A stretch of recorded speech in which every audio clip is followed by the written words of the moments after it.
It's a single word, a rather silly and odd word at that. But harness the power behind this word, and the change that you can effectuate on mankind is remarkable.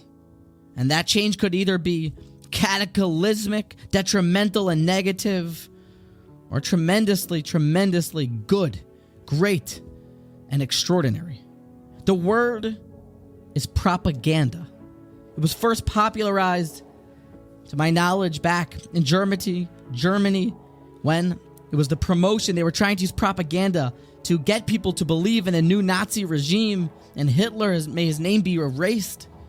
They would constantly promote, as propaganda is, with this knowledge of the brain, that if you constantly go ahead and suggest to humans an idea, be it through graphics or words or a talk, an idea that you want someone to believe, then eventually, if you do it enough times, a human being will accept this emotion, this idea as fact. Very scary knowledge of ourselves. Really, at our base, our DNA is accepting and tolerant. It was actually used for good when America used the sign that we want you as propaganda to get young gentlemen to enlist into the army to help the war efforts.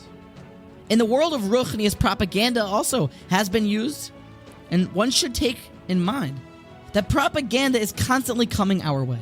We're constantly being inundated with different promotion of different ideas. And as long as one does not put pressure against the idea, scientists have proven that eventually you will accept something as fact.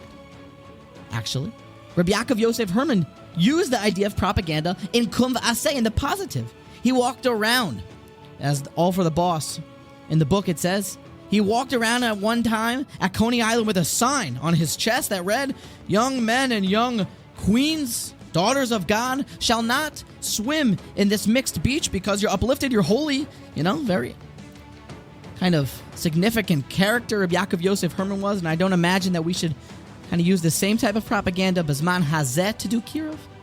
But one should know that every time that you are privy to a desecration of God's name and you do not push back against it, then eventually one will accept it as fact. The Chazon Ish was well known to murmur under his breath when a car drove by on Shabbos, quietly to himself, Shabbos. So that he shouldn't, God forbid, eventually be okay, desensitized, fall second-natured into accepting driving on Shabbos. Know when you're being advertised to that something isn't according to God's will, and maybe think, at least maybe just imagine or murmur under your breath, that's not according to God's will. Maybe don't promote that always, walk around with a sign on your chest, but murmur under your breath, that's not what my dad wants from me.